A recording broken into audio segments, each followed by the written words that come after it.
안녕하십니까. 제가 와서 깜짝 놀라셨죠.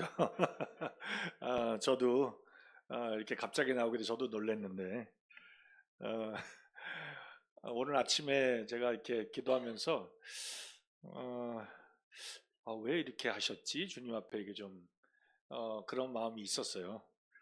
그런데 주님이 어, 이 잠깐 나오게 될 수밖에 없었던 그런 상황 속에서 어, 하나님을 이렇게 온전히 의지할 수 있도록 하시는구나 하는 생각이 들었어요. 제가 약간 마음속에 뭐 이렇게까지 내가 꼭 나와가지고 왜냐하면 검사를 해보니까 크게 우려하지 않아도 된다고 하는데 이렇게 성도님들한테 막 우려를 끼치고 그리고 막 몽골에 있는 것들 모두 다 내려놓고 갑자기 나오게 되다 보니 그런 마음이 있었는데 고린도후서 12장에 주님께서 그 바울 사도에게 내 은혜가 내게 족하도다 이는 내 능력이 약한 데서 온전해짐이라.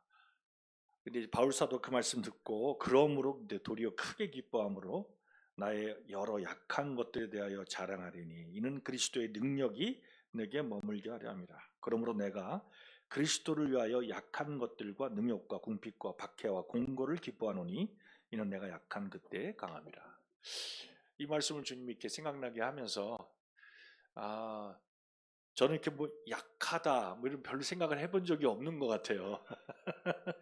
아니 제가 뭐 강한 건 아닌데 스스로 제가 건강도 하다고 생각하고 나름대로 관리도 하고 그래서 주님이라는 데 있어서 제 건강 때문에 장애되지 않으려고 참 많이 이렇게 애쓰고 노력했는데 몇 주 전부터 사실 힘들고 막 어지럽고 머리가 이렇게 아프고 그리고 교통사고를 냈어요. 제가 집 앞에서 그것도 이렇게 작은 사고는 아니거든요. 세우는 차를 제가 막 받았는데 살짝 쿵 받은 게 아니라 그 차가 거의 이렇게 왼쪽 뒷부분이 완전히 다 이렇게 망가져 버릴 수밖에 없는 제 차가 워낙 크니까 확 갖다 받으니까 그냥 와장창 부서지는 그런 큰 사고가 나면서 제 마음에도 이렇게 좀 두려움이 생기고 이게 전에 그런 걸 경험하지 못한 것들이 왜냐하면 제가 어지럽거나 머리가 아프거나 그런 사람이 아니거든요. 근데 제가 그 대전에 그 검사 받으러 갔다가 최근민 형제님을 잠깐 만나서 막 교제를 많이 했었는데 그런 사람이 아니라는 말 하지 말라고 이제 우리가 그런 사람이 된 나이가 됐다. 근데 제가 그때 제 마음속에 그렇구나. 아, 저도 이런 연약하고 이런 나이가 됐다라는 걸 수용하고 받아야 된다는 거를 이렇게 아, 제 마음속에 듣게 되고 그리고 느끼게 되면서 제가 이제 몽골 들어가 사역하면 정말 내가 약한 사람이구나 하고 하나님을 의지해서 이렇게 사역을 열심히 하라고 하시는구나 생각이 들었어요. 서복주 형제님이 죽을 병 아니니까 열심히 주님 섬기라고 하시는 것 같아서 아, 그런다 할지라도 성도님들 뵈니까 너무 반갑고 좋습니다. 아, 오늘 제가 나누려고 하는 주제의 말씀은 마가복음 13장인데요. 이 무화과 나무의 비유를 배우라 하고 주님이 말씀하신 내용이고요. 사실 지난주 울란바토르 교회 주일 메시지를 했던 내용입니다. 사실 제가 이 무화과 나무 비유에 대한 이 말씀은 제가 청년 때 20대 때 들었던 말씀이에요. 30여 년이 흐른 뒤에 제가 이 말씀을 가르쳐 본 적도 없고 또 그랬던 것 같아요. 가만 생각해 보니까 왜 그랬을까 싶은데 제가 뭐 실제로 사역한 때부터 시작해서 지금까지 한 25, 6년이 흘렀는데 사역하면서 제가 공감복음을 처음부터 끝까지 이렇게 강해 설교를 해본 적이 없는 것이 생각이 났어요.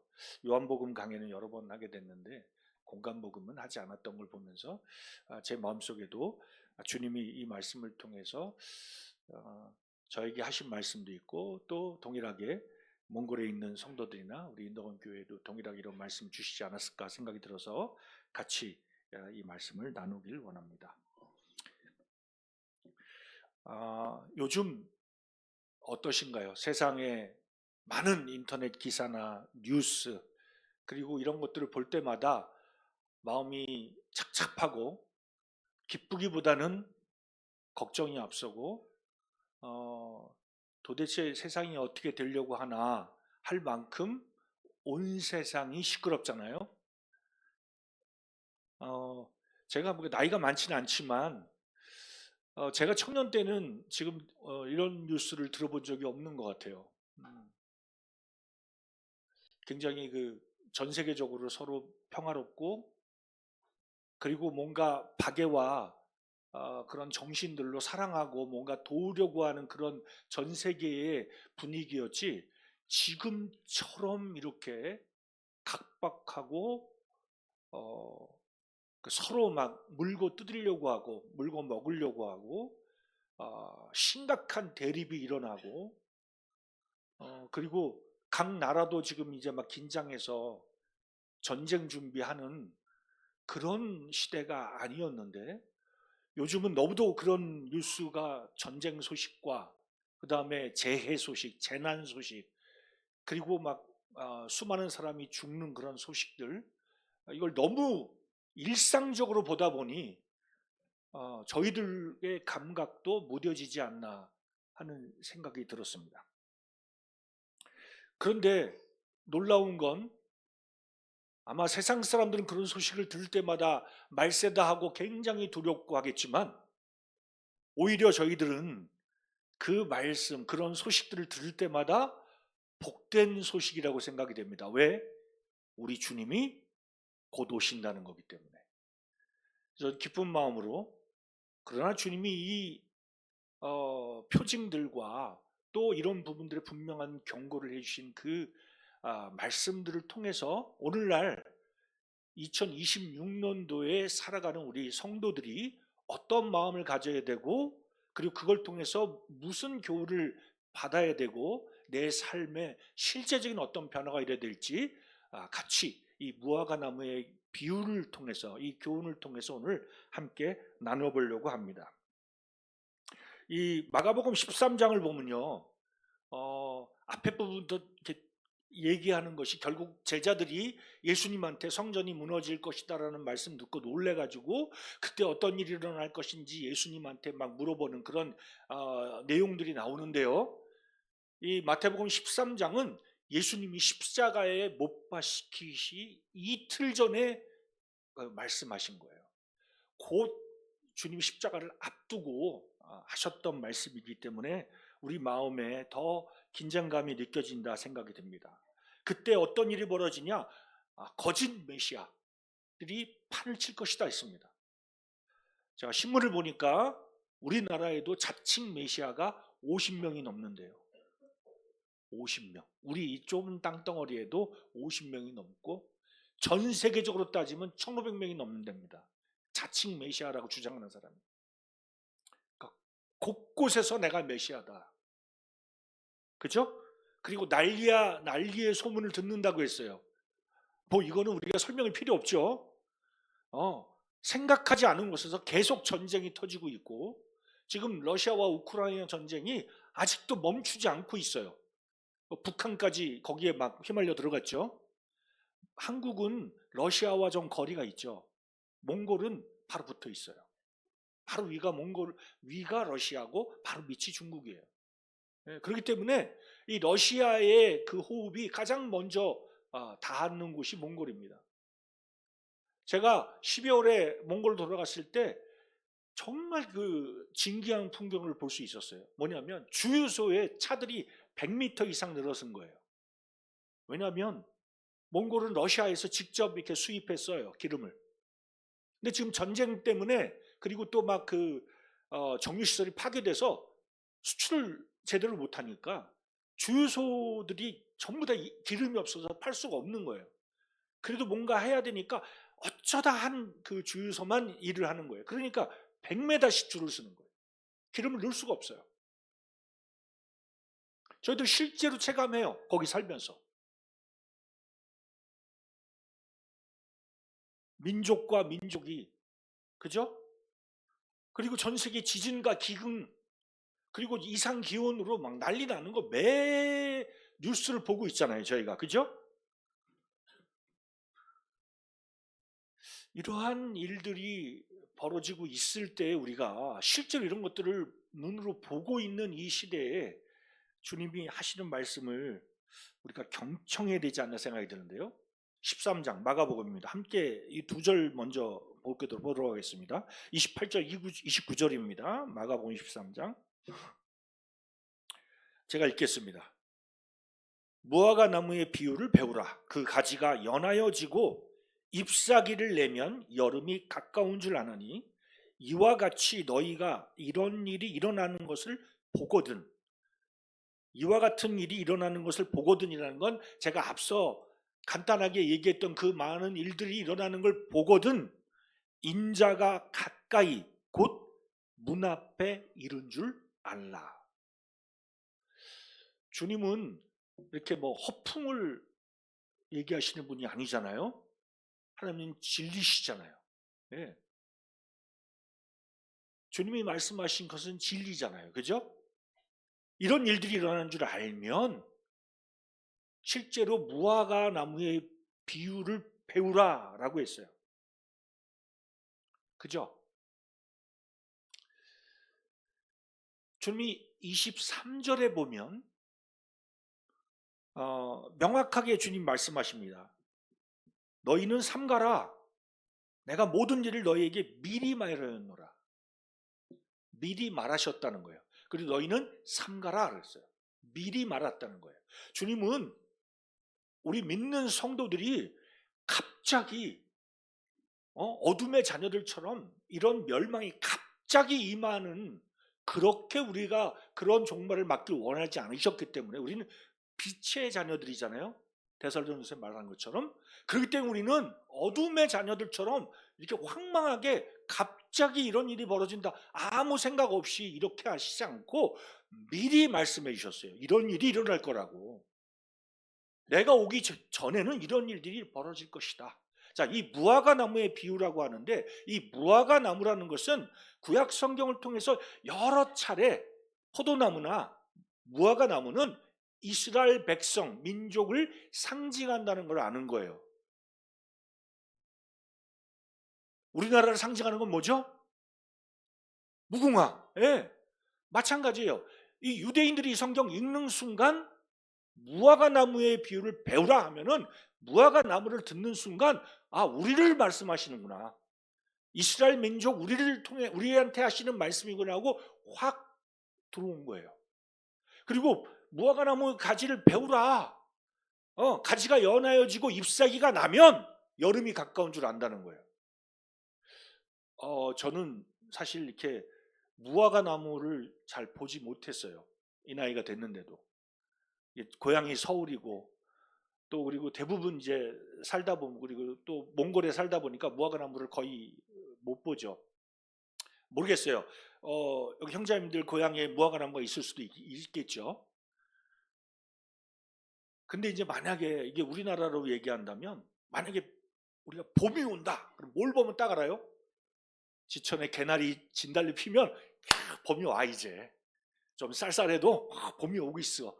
우리가 그게 느끼는 것처럼 이스라엘 사람들에게는 이 무화과가 너무 개나리 진달래처럼 흔한 그런 볼 수 있는 그런 나무기 때문에 가지가 연해지고 잎사귀가 나면 여름이 와 하고 너무나 명백하게 모든 사람들이 느낄 수 있다는 거예요.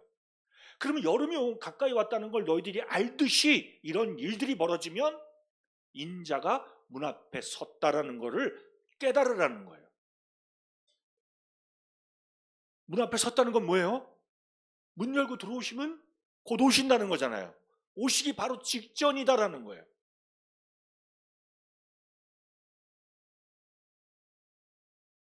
그 가지에 잎사귀가 나면 얘기가 뭘까요? 우리 브레드린 형제들은 우리가 믿고 있는 신학이 세대주의 신학이라고 하잖아요. 그죠? 네. 세대주의 신학, 뭐 개혁주의 신학, 뭐 어려운 얘기를 하려는 게 아니라 우리의 그 믿음의 선진들은 19세기 때 정말 이 문자 그대로 하나님 말씀이 성취될 걸 믿었어요.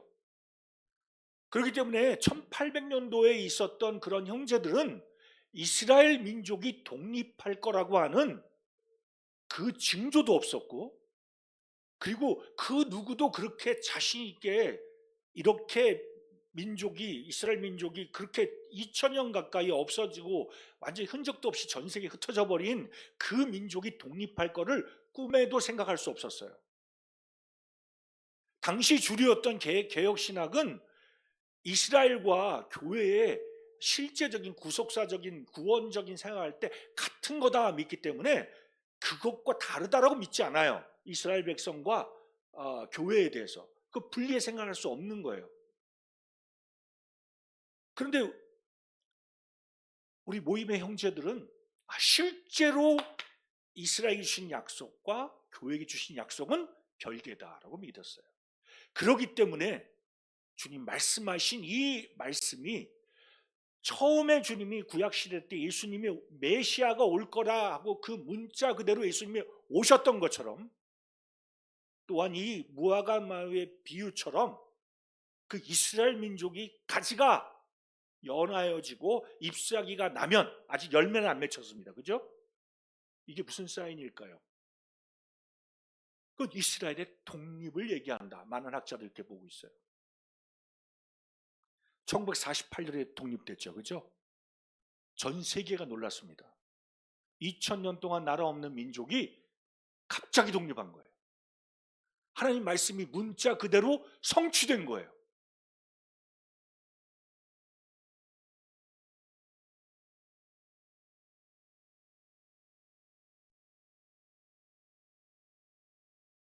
열매는 아직 안 맺혔어요.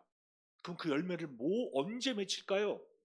하나님이 구약 성경에 그렇게 예언하신 것처럼 하나님 선택한 이스라엘 백성들에게 이 천년 왕국에 하나님 그런 복을 주실 거, 다시 그들을 회복시키실 거, 그 놀라운 열매가 맺히는 것처럼 온 세계의 중심이 되는 그 이스라엘, 그 축복이 쏟아지는 그 천년 왕국이 바로 열매 맺히는 시기죠. 아직은 우리가 볼 수 없어요. 그러나 가지가 연하여지고 잎사귀가 난 걸 우리는 모두 다 보고 있잖아요. 여름이 가까운 걸 아는 것처럼 주님이 인자가 문 앞에 이르렀다. 우리가 약 딱 그 시대에 살고 있는 거예요.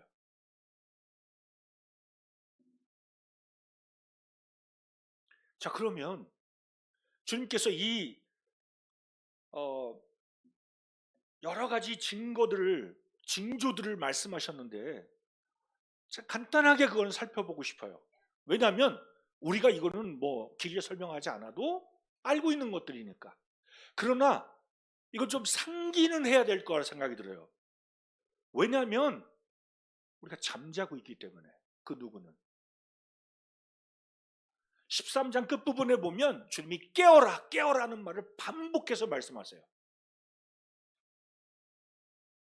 왜냐하면 우리가 너무 일상에서 이런 일들이 막 계속 터지면 위기감을 잃어버려요. 네. 사단은 그렇게 하죠. 자꾸 이렇게 면역이 되는 거예요. 우리도 듣다 보면 그런가 보다. 네.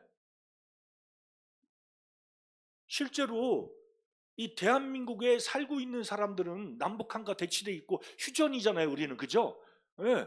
잠깐 멈춘 거예요. 전쟁을. 다른 나라 사람들이 볼 때는 막 그냥 북한이 막 미사일도 쏘고 막 맨날 저러고 있으니까 이 국제 정세에서 대한민국 굉장히 위험한 나라인데, 우리나라 사람들은 어때요? 미사일 쐈더라도 그냥 아침에 그냥 커피 마시고 밥 먹고, 쟤는 또 그랬나 보다. 너무 문제 없이 그냥, 우리가 그런 거 위기의식이 없잖아요. 그냥 그렇게 살잖아요.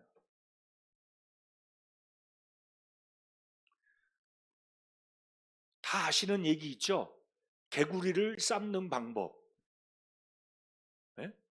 물을 팔팔 끓이고 살아있는 개구리를 집어넣으면 어떻게 돼요? 넣는 순간 팔딱 뛰어서 그걸 삶을 수가 없어요. 어떻게 하라고요? 그냥 불을 떼는 거예요. 미지근한 물에 넣으면 개구리가 어때요? 어우, 물이 미지근하고 좋네. 안 튀어나와요. 그리고 헤엄치는 거죠. 밑에선 불이 올라오죠. 점점 따뜻해지죠. 예. 그러면 따뜻하네. 점점 뜨거워지는 거예요, 사실은. 근데 개구리는 어때요? 감각이 어떻게 돼요? 아, 이거 곧 죽겠구나. 빨리 뛰어나가야지 생각을 해요? 아니요. 물이 점점 따뜻해지는데 너무 좋은데? 예. 그러다가 삶아지죠.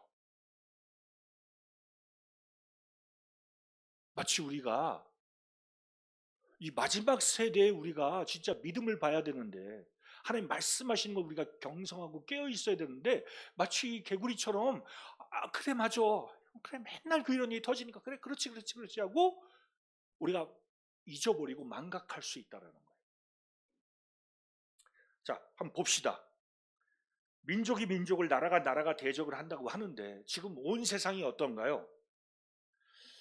요즘은요 막 세대 간의 갈등, 뭐 MG 뭐 이런 말 쓰죠, 그죠?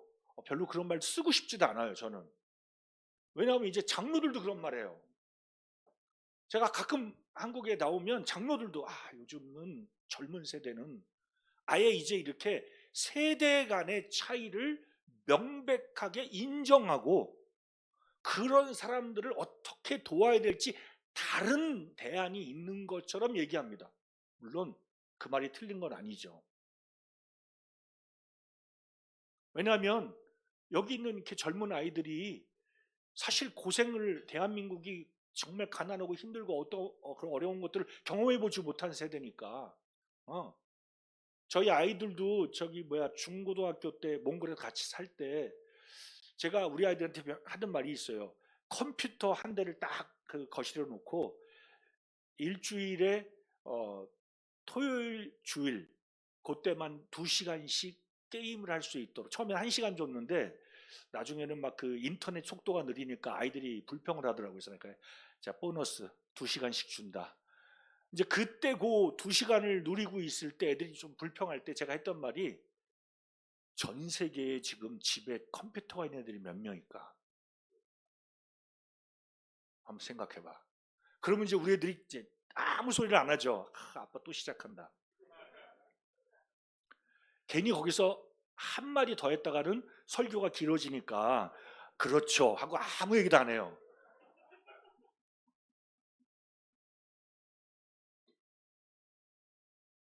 제가 무슨 얘기를 하려고 하는 걸까요?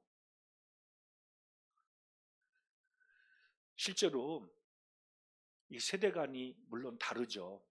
맛본 것도 다르고 자란 환경도 다르고. 근데 이것이 막 서로 이해 못해서 나이 든 사람들에 대해서 막 그냥 젊은 사람도 이해할 수 없는 사람처럼 되고, 이제는 정말 그 나이 많은 사람들의 경험과 그 여러 가지 좋은 노하우를 젊은 세대의 전수가 돼야 되는데, 누가 늙은 사람이 얘기하면 마치 그거 왜 나한테 꼰대같이 그런 말을 하지? 사단은요 그 세대를 분리시키는 거예요. 그렇지 않나요? 저는요 몽골에 있을 때 가장 큰 거는 뭐라고 생각했냐면, 모임의 형제님들 가끔씩 이렇게 초청할 수 있었어요. 그러면 한 2주 정도 이렇게, 아니면 열흘 정도 이렇게 계시는 거예요. 그런 그 형제님들이 그 한 열흘 정도 같이 있으면 제가 가까이 지근해서 섬길 수 있잖아요. 그러면 그분들 간증을 충분히 듣는 거예요. 혼자. 네, 제 아내하고. 근데 그 형제님들 한국에서도 여기저기 집회 다니시잖아요. 근데요, 3일 집회 해도요, 그 형제님들 계속 만날 수도 없어요. 그 집회 시작 전에 오시고, 뭐 식사 잠깐 하시고, 그러고 요즘은 다 이렇게 세련되게 그냥 어서 쉬시라고 하고 그냥 관광이나 다니고 이렇게 하면서 교제할 시간이 별로 없어요. 근데 몽골은 어디 관광할 데도 없고 그냥 오시면 그냥 한 5시간 운전하면 배에서 계속 교제하고, 뭐 딴 데 갈 데 없으니까 호텔에서 교제하고, 그분들의 어떠한 그 인생에서 주님 경험한 거 이런 것들을 쭉 얘기해 주고 가면 그게 저한테 큰 유익이 됐어요. 그래서 이 형제님을 통해서 주님 뭐라고 말씀하실까? 이게 정말 앞선 세대들이 주님 경험한 걸 들을 수 있다는 거 얼마나 복이에요. 젠더들의 갈등은 어떨까요? 남녀. 요즘 한국은 진짜 너무 이상해진 것 같아요. 믿는 분들 말고 안 믿는 사람들. 막 남녀가 원수야. 그죠? 제가 깜짝 놀란 소식이에요. 요즘 한국 남자 젊은 애들이 한국 여자랑 결혼하고 싶지 않다는 거예요. 10쌍 중에 한 쌍이 국제 결혼이래요.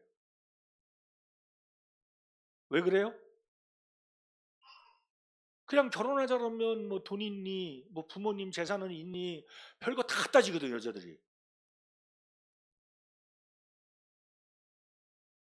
아니 20대 이제 막 직장 들어간 애들이 무슨 차가 있고 무슨 돈이 있어요. 말이 안 되는 얘기지. 근데 이제는 그렇게 살고 싶지 않다는 거야 젊은 애들이. 남자들도 못 돼갖고 여자 결혼해도 직장 갖기를 원하고. 왜? 경제적으로 풍요롭게 살겠다는 거예요.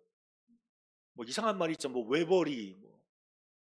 뭐 외벌이란 말 참 진짜 얼마 전에 들었어요. 뭐 당연히 형제가 남편이 돈 버는 거지. 근데 그게 뭐예요? 왠지 외벌이 하면 둘이 벌어야 되는데 혼자 버니까 되게 안타까운 것 같고 뭔가 손해 보는 것 같고. 그 말을 쓴 형제님한테 제가 뭐라 하는 게 아니라 당연하게 형제들이 가정의 살림을 책임지고 어, 사회생활을 하고 아내는 당연히 가정을 지키고 자녀들을 양육하고 그 남편이 하나님 영광을 살 수 있도록 계속 서포트하고 동역자가 돼주고 이 성경이 말하는 거잖아요. 시대가 변했다고 말씀이 바뀌는 게 아니에요.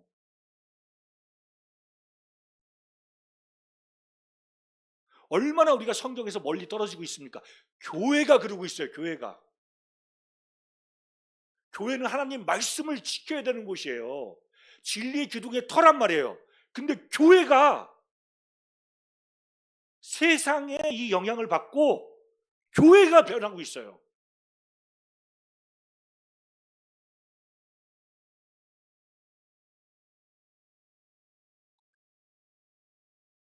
정치적 갈등은 어떻습니까?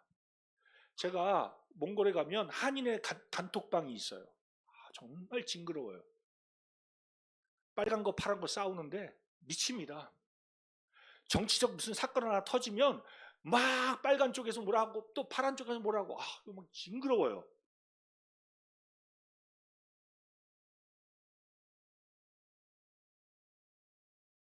교회는 안 그러죠? 여쭤보겠습니다. 파란색이 정권을 잡으면 나라가 잘 될까요? 빨간색이 정권을 잡으면 나라가 잘 됩니까? 한번 양심적으로 생각해 보세요. 내가 고향이 어디고 내가 어디 성향이고 그거 아니고 우리가 하나님 말씀으로 돌아와서 하나님의 나라가 아니고서는요 모두 다 부패하고 타락하는 거예요. 모든 권력은. 근데 우리가 뭘 지지할 게 뭐가 있어요. 정치는 결코 사람을 변화시킬 수 없어요. 사회도 변화시킬 수 없고요. 믿는 신자들끼리 왜 갈등을 해야 됩니까? 정치적 때문에. 세상도 마찬가지예요. 우리나라요. 이렇게 찢어진 적이 없어요. 너무 많이 막 말을 못해요. 그 마귀가요. 그냥 나라를 완전히 막 그냥 찢어 놓는 거예요. 전 세계가 마찬가지예요. 인종차별은 어떨까요? 너무 심하잖아요. 이 페미니즘은요. 막 남자가 다 짐승이에요. 맞죠? 요즘 교수들 대학 가면 페미니즘 안 묻는 사람이 누가 있습니까? 그러니까 아이들이 대학교만 가면 이상해져요. 여자애들이. 그리고 남자들이 좀 어떤지 아세요? 남자 냄새가 안 나요. 특히 대한민국 남자들 보면 너무 꾸며. 다 여자애들 같아요. 다 꽃미남이야. 제가 잘생긴 형제들을 시기해서 하는 소리가 아니에요.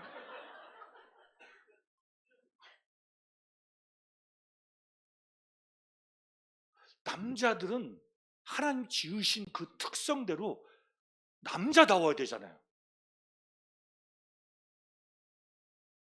여자들은 하나님 그 지으신 대로 여자다워야 되는 거예요. 이게 성차별이에요? 하나님이 역할을 주셨어요. 평등하지만.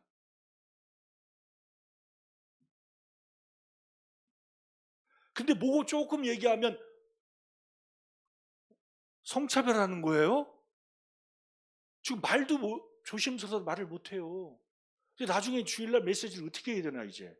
여기가 얘기하면 여기가 상처받고 저희가 얘기하면 저희가 상처받고.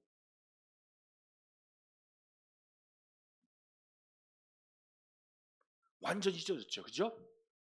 사단이 그렇게 하는 거예요. 주님 다시 오실 때는 노아와 롯의 때와 같다고 말씀하셨어요. 성경을 보면. 노아의 때는 어땠을까요? 물론 저희들이 그 홍수전 세상을 다 알 수가 없어요. 그러나 우리가 구약 성경을 보거나 신약 성경에 그 당시의 기록이 그 당시가 어떤지 하고 써 있는 그 기록을 통해서 우리가 유추할 수 있는 거예요. 노아 시대 때 어땠을까요? 막 거의 사람들은 1000살 가까이 살죠. 네. 그리고 세상의 어떤 기후나 그 환경은요, 지금하고 비교할 수 없을 만큼 너무 놀라운 환경인 거잖아요. 비도 안 와요. 그때는. 그런 상황 속에서 하나님을 신뢰할 수 있겠냐고요. 사람의 건강이 막 700년, 800년 막 그냥 건강하고 그렇다면, 그러면 한 거의 천상 가까이 살면 어떨까요? 내가 한 30년은 수학 공부를 많이 하고 싶어. 그 시간이 너무 많으니까 30년 나 기계중 공부해보고 싶어. 충분히 그 인생 안에서 막 온갖 걸 다 누려볼 수 있을 거예요. 저기 뭐죠? 취미생활 우리가 좀 금방 하면 막 뚝딱 늙은이가 되는데, 아니야, 한 30년은 낚시하고 30년 사냥하고, 그래도 아직도 한 8, 900년 남았어 인생이. 우리가 대학 가서 배우면 몇 년 배워요? 100까지 배우면 10몇 년 배우죠. 어릴 때부터 대학까지 해도, 박사까지 해도 10몇 년이에요. 네? 그거 해갖고 우려먹고 그거 더 조금 발전시켜서 막 책도 쓰고 박사학위도 받고 막 그걸로 해서 뭔가 발전하고 획기적인 아이디어 나오는 거예요. 근데 그 사람이 60 나이 되면 더 이상 나올 게 없는 거야. 제가 60 돼 보니까 60 이제 하나인데 만으로 조금씩 이렇게 막 단어가 생각 안 나요. 며칠 전에 내가 형제랑 얘기하다가 아침에 몽골 형제랑 그 샬가라는 단어가 있어요. 이거는 뭐냐? 시험하다는 뜻이야. 샬 내가 이러고 있는 거예요. 가그가 뒤에 게 생각이 안 나고 샬. 진짜 막 머리가 아프더라고. 제 나이 비슷한 형제들 다 경험하고 있죠.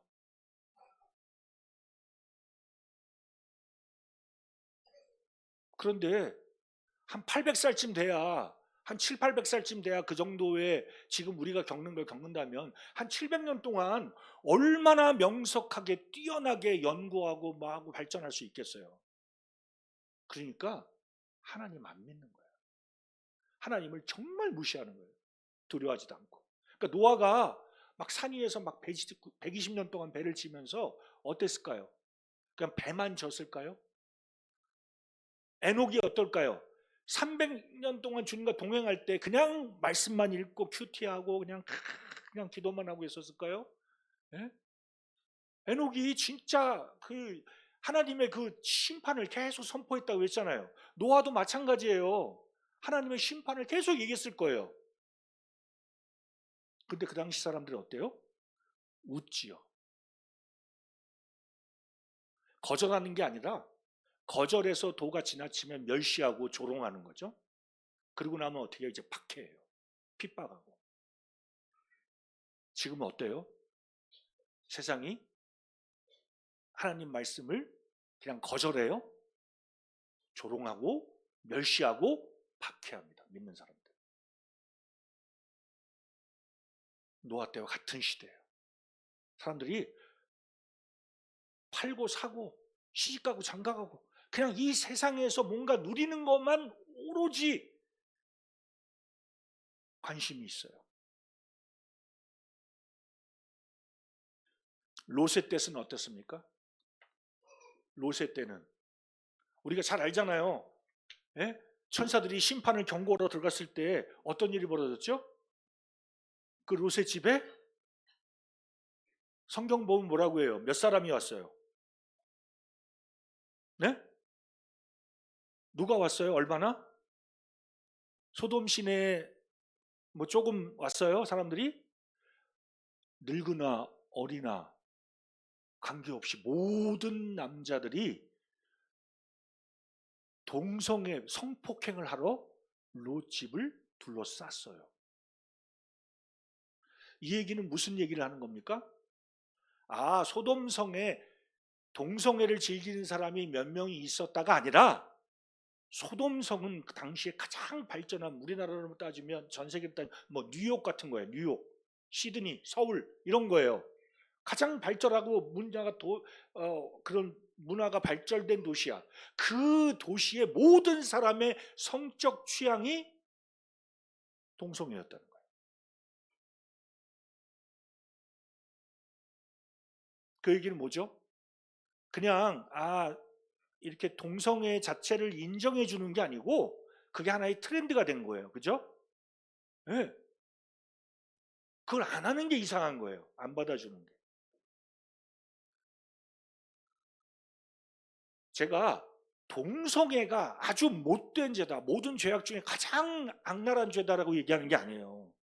근데 예수님께서 그때가 인자가 다시 올 때가 노아의 때와 롯의 때와 같다고 말씀했어요. 마태복음에 보면. 그러면 그 롯 때는 소돔이라는 그 말 자체가 소돔이가 그 소돔 자체 그 시의 이름인데 소돔 시의 이름이 소돔이잖아요. 근데 이게 지금 외국에서는 통성에도 써요. 소돔이라는 말이.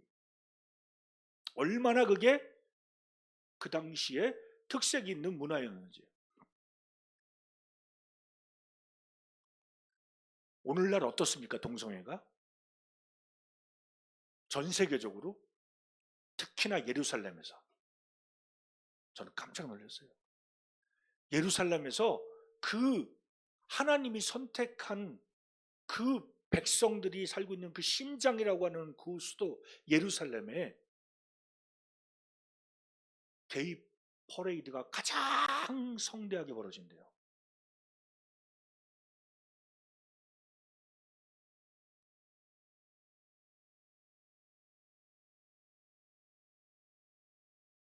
제가 젊었을 때 한 30대 후반 40대에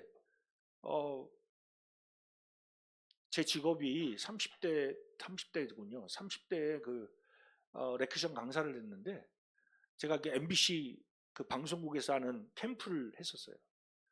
그래서 그 젊은 대학생들을 데리고 막 그냥 행사를 막 진행을 했었는데 그때 그 젊은 대학생들을 같이 이렇게 그 아이들이 그 훈련 필요한 그 가이드 역할을 하는 그런 걸 했었는데 이 친구들과 동성애에 대한 얘기가 나왔어요.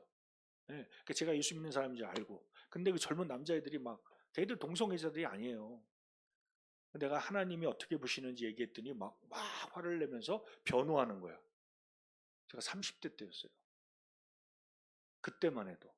그러니까 마치 그렇게 변호하는 애들은 깨어있는 애인 거야, 자기가 스스로.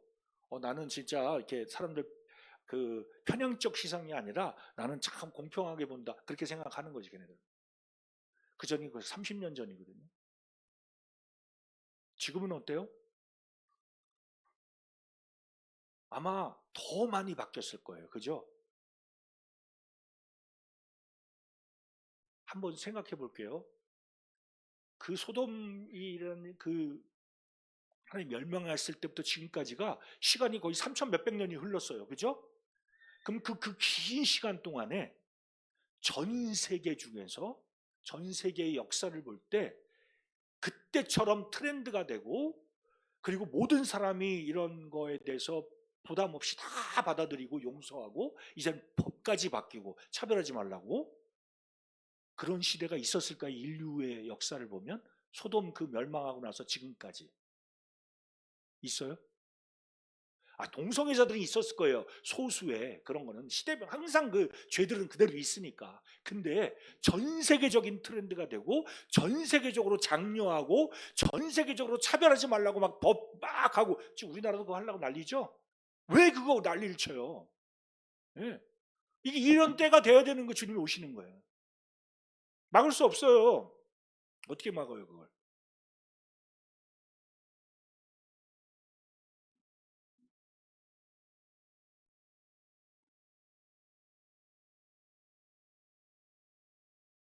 우리나라 인구가 점점 줄다고 하죠. 애를 안 낳잖아요. 결혼도 안 하고. 결혼해야 돼요. 청년들. 제가 지금 몽골 기도 제목이 그거예요. 우리 청년들 결혼시켜서 가정을 세우는 거. 온전한 가정을 세우는, 그래야 일꾼이 되는 거예요. 트렌드가 30 넘어서 하는 거예요? 네? 30 넘어서 하는 게 세상적인 거니까 괜찮아요? 믿는 사람이 그래야 돼요? 왜 안 해요? 이기적인 거잖아요.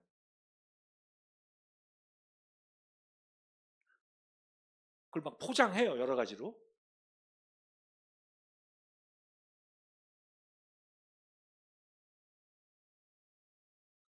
우리가 섬김으로 배워야 되잖아요. 우리 섬김을 어디서 배웁니까? 혼자 사는데. 부모님이 해주는 밥 먹으면서 뭘 배워요? 저는 자취해요. 똑같아요. 지 멋대로 살잖아요. 편한 대로. 결혼하는 순간부터 멋대로 못 살아요. 그게 재앙입니까? 우린 정말 섬기기 위해서 주님 우리를 두셨잖아요. 자녀를 낳는 게 진짜 부모가 돼야 섬기는 게 뭔지 배워요. 자매들도 마찬가지고 형제들도 마찬가지고. 맞습니까? 하나 낳으면 잘 몰라. 예? 여럿을 낳아야지 그 각각의 아이들을 통해서 수많은 기쁨도 맛보고 진짜 그런 진한 섬김을 경험합니다. 대학 졸업했고 직장 들어갔으면 장가 가야지.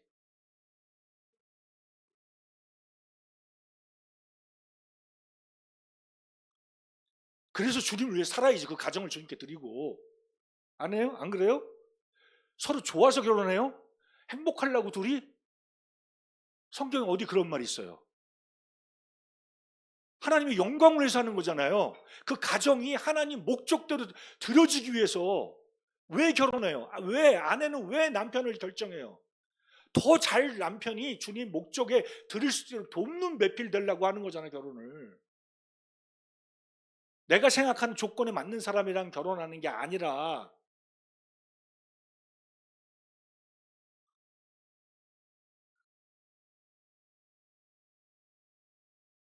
인도권 청년들이 막 결혼했으면 좋겠어요.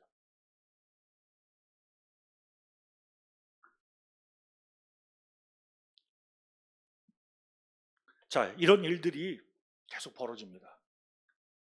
징조 얘기하다 보면 밤을 새야 돼요. 그죠? 시간 다 돼가고 있어요. 결론을 얘기하겠습니다. 그러면 주님이 이 말씀 왜 하셨을까요?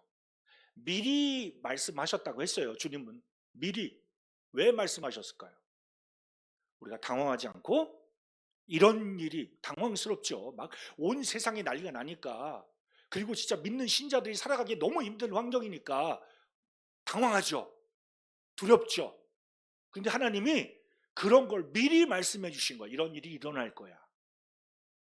두려워하지 말고 깨어 있으라는 거예요. 데살로니가 4장을 보면요, 주님이 뭐라고 얘기합니까? 바울 형제를 통해서, 바울 사도를 통해서 주님이 휴거 얘기하고, 그런 나중에 그 심판 이런 게 있을 때 두려워하지 말고 서로 이 말로 위로하라 그랬어요. 우리는 소망이 있는 사람들이에요. 이제 세상이 점점 흉흉해지고 점점 더 악랄해지고 우리가 살기 너무 힘들어질 때 우리는 이제 때가 된 거예요. 주님 오실 때가 됐다. 아멘. 할렐루야. 그래서 데살로니가 오전에는 우리는 낮의 자녀라는 거예요. 주의 날이 밤에 도둑같이 이르지 않는다는 거예요, 우리한테는. 그죠? 그래서 우리가 성경에서 이런 재림의 징조들을 여러 말씀으로 증거하시는 그 이유, 미리 말씀해 주신 이유는 하나님의 백성들이 시대를 분별하고, 그죠? 두려워하지 않고 준비할 수 있도록, 우리의 왕이신 주님이 다시 오는 것을 준비할 수 있도록, 깨어 있도록 주님이 하신 거예요. 마가복음 13장에 보면 중요한 말씀이 있어요. 이 얘기 하시다가 결론적으로 뭐라고 합니까? 33절, 주의하라, 깨어 있으라, 그때가 언제인지 알지 못한다.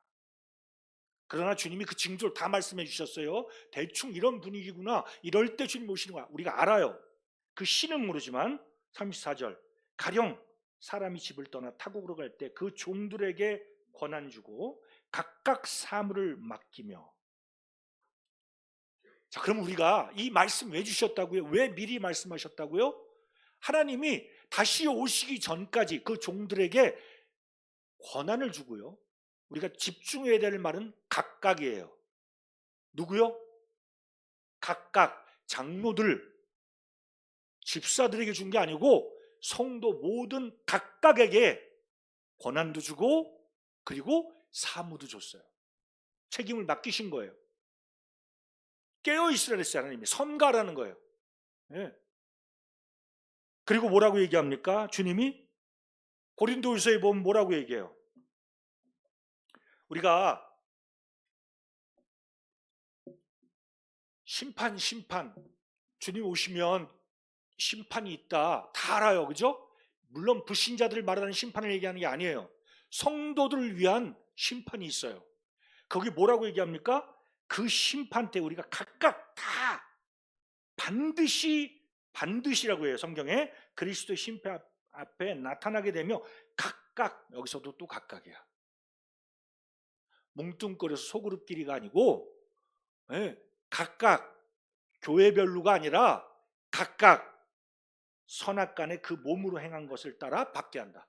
그 몸으로 행한 거, 구원받고 나서 하나님 주신 그 놀라운 은혜, 그걸 맛보고 나서 하나님 주신 은사, 재물, 시간, 재능, 그 모든 거 나한테 베풀으신 그 은혜를 가지고 내 몸을 따라 뭘 했냐를 따라 하나님이 각각 심판하고 상을 주신다는 거예요. 정말 지혜로운 사람들은 어떻게 해요? 주님 오시는 게 진실이야, 진리고 곧 오셔. 우리가 시대를 보니까 때가 다 돼가고 있구나. 뭐 내일인지 오늘인지 그 시는 명확하게 모르지만 분위기가 거의 만들어졌구나. 그러면 어떻게 해야 돼요? 지혜로우면 준비해야죠. 하나님 나한테 주신 이 마지막에 나한테 맡기신 사명이 뭔지, 권한이 뭔지, 나한테 주신 그 요구하시고 원하시는 게 뭔지를 각자가 분별해야죠. 맞아요? 예. 그리고 그 일을 해야죠. 제가 이 말을 하는 건 모두 다 뭐 직장 때려치고 전심하듯이 막 그냥 복음 전하러 전 세계로 나가세요. 뭐 그거 얘기하는 게 아니에요. 어떤 사람에게는 지금 이 지역 대학교에서, 내가 우리 과에서, 아니면 우리 이웃들에게, 그죠? 내 직장에서 주님이 그 곳에 보내신 거예요. 그 사물을 맡기신 거예요. 각각 장로들이나 집사들에게만 맡긴 게 아니라 여기 있는 모든 형제자매들한테 각각 맡겼단 말이에요. 그걸 주님 회개하시겠다는 거야. 근데 미련하거나 이거 자꾸 미루는 사람들은 그래, 그때 오시면 그래 오시지. 그러니까 오늘은 아니도 내일부터 준비하면 되지. 아니야, 요 일만 좀 끝나면 다음에 하면 되지. 자꾸 미뤄요. 내가 몽골 성도한테 얘기하면서 청년들 말씀처럼 이런 얘기를 했어. 자, 오늘 주님 오시면 아멘이냐? 어서 오십시오라고 성경에서 하고 아멘, 이게 할렐루야 하는데 너는 어떠니? 진짜 오늘 밤에 오시면 아멘, 감사합니다, 빨리 오세요라고 말하냐? 아니면 지금은 안 돼요 하나님, 내가 지금 주변 정리가 아직 많아요, 뭐 할 것도 많고 또 일도 좀 해야 되잖아요, 그 맡기신 게 있는데 아직은 못했으니까 죄송해요, 부끄러워, 나중에 할게요.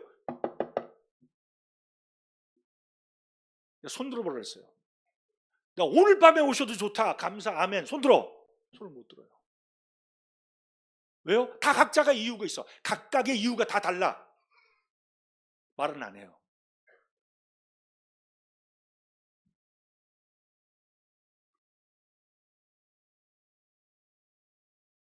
사랑하는 성도님 어떻습니까?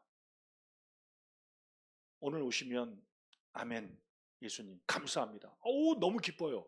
그러세요? 아니면 오늘은 안 돼요. 조금 기다려주세요 해요. 제가 3주 전부터 머리가 아프고 막 이랬는데 이게 막 며칠 쭉 가니까 어느 날 하루는 그런 생각이 들었어요. 내가 이러다가 빨리 주님 나라 갈 수도 있겠구나. 너무 좋더라고요. 기쁘고.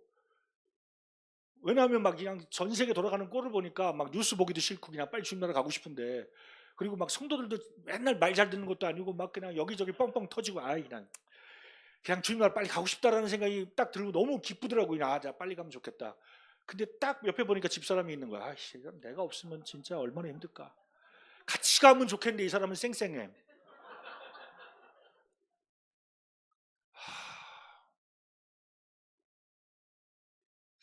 바울 사도가 그러지 않나 싶어요. 지금이라도 넘어가면 너무 좋다.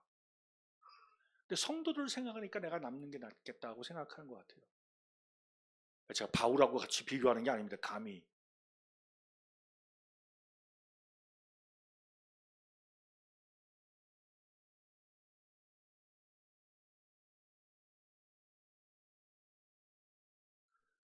말씀을 마치겠습니다. 각각입니다. 오늘 이렇게 CTA 졸업하신 형제님을 보면서 소감 듣는데 너무 감사하더라고요. 2년의 훈련을 마치시고 신병교육대 수료했으니까 자대 배치받고 이제부터 각각의 임무가 주어지고 이제 죽어라고 섬겨야죠. 주님을. 근데 열심을 가지고 소망을 갖고 주님을 섬기라 그랬어요. 헛되지 않다고. 주님 오늘 오시면 내가 하나님 앞에서 주님 내가 열심히 섬겼습니다. 물론 뭐 열매는 많이 없었어요. 그러나 열심히 섬겼어요. 우리가 그래야 되잖아요. 우리가 깨어 있읍시다. 깨어 있기 위해서 우리가 기도해야 돼요. 정말 기도에 깨어 있어야 돼요. 함께 기도하면서 서로를 위해서 기도하면서 우리가 깨어있고 경성할 수 있도록 격려하고 함께 이 주님 오실 일을 준비하자고 하는 그런 형제 자매들이 마구 일어나야 돼요. 같이 그 일을 하도록, 같이 격려해서 갈 수 있도록. 그래서 각각 다 그 사물을 하나님 맡기신 일을 다 성공적으로 열매 있게 맺힐 수 있도록 우리가, 그래서 교회가 있는 거 아니에요? 그래서 돕는 거고, 그래서 훈련도 받는 거고. 지혜로운 사람이 되길 원해요. 그래서 정말 주님 그 오실 때 칭찬 듣고 감사하고 또 하나님 앞에 영광 돌릴 수 있는 그런 성도님들 되길 진심으로 기원합니다. 같이 기도하겠습니다. 주님 감사합니다. 함께 이 무화과나무의 비유를 잠깐이나마 남을 수 있는 특권 주신 것을 감사합니다. 동일하게 저희들이 이 말씀을 통해서 이 시대와 때를 분별하고, 그리고 우리가 어떻게 떨어졌는지 깨닫고 다시금 주님의 은혜로 일어서서 저희들이 주님 기쁨을 위해서 함께 달려나갈 수 있도록 사랑하는 인도건 지체들을 축복해 주시고 일으켜 세워 주시고, 또 이 길이 가장 값진 길이라는 큰 확신과 소망 가운데 서로를 격려하고 갈 수 있도록 축복하여 주시옵소서. 감사하며 예수님 이름으로 기도드렸습니다. 아멘.